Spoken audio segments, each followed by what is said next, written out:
राज्य भर में मानसून की सक्रियता के कारण लगातार भारी बारिश का दौर जारी है। राज्य के किसान और खेतों में खड़ी फसलें बारिश से सबसे ज्यादा प्रभावित हुई है। इस मुश्किल घड़ी से उभरने के लिए किसानों ने अब सरकार से मदद की मांग की है। पूरे राज्य में लगातार जारी बारिश ने हजारों हेक्टेयर की फसलों को बर्बाद किया। बीड़ जिले के विभिन्न हिस्सों में भी भारी बारिश ने कहर बरपाया।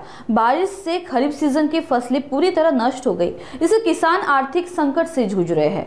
बीड़ के नलवंडी में भारी बारिश के कारण किसानों की खड़ी फसलें पानी में डूब गई। किसान अब सरकार से उम्मीद लगाए बैठे हैं। इस मुश्किल समय में किसानों ने सरकार से फसलों का तुरंत पंचनामा कर मुआवजा देने की मांग की।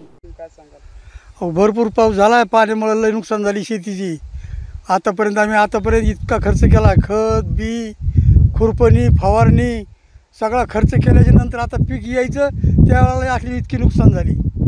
काय करायचं शेतकऱ्यांनी, काय करायचं असं झालं। अंदाजे खर्च किती केला तुमचा? अंदाजे माझं 4-5 एकर जमीन आहे, त्याच्यात 30 ते 35 हजार रुपये 40 हजार रुपयेपर्यंत खर्च झाला आहे। तुमची अपेक्षा किती होती या शेतामधून पैसे येतील म्हणून आपल्याला? हो, सगळ्या 5 एकरमधून सरासरी आपल्याला 1.5 लाख रुपयाचं उत्पन्न व्हायला पाहिजे होतं, अशी आमची अपेक्षा होती। आणि 40-50 हजार खर्च झाला। आता तुमची सरकारकडे काय मागणी आहे? मागणी काय, आता ह्याचं काही शासनाने आम्हाला मदत केली तर बरं राहील आणि मदत करायलाच पाहिजे। अतिवृष्टी करायला कोणी आलं का?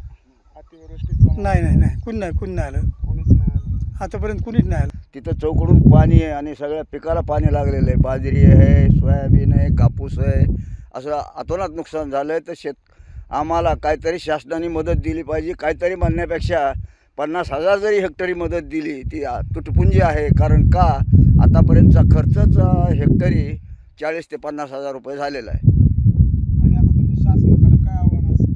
शासनाकडे मागणी आहे आमची की आम्हाला तात्काळ लवकरात लवकर मदत द्यावी आणि या संकटातून बाहेर काढावा अशी आमची मागणी आहे। तुमचे पंचनामे झालेत का शेतामध्ये? नाही ना, कारण पंचनाम्याला सगळ्याकडे निवेदन दिले, शासनाने सुद्धा सांगितले तात्काळ पंचनामे करा, पण अधिकारी अजून फिरकलेले नाहीत।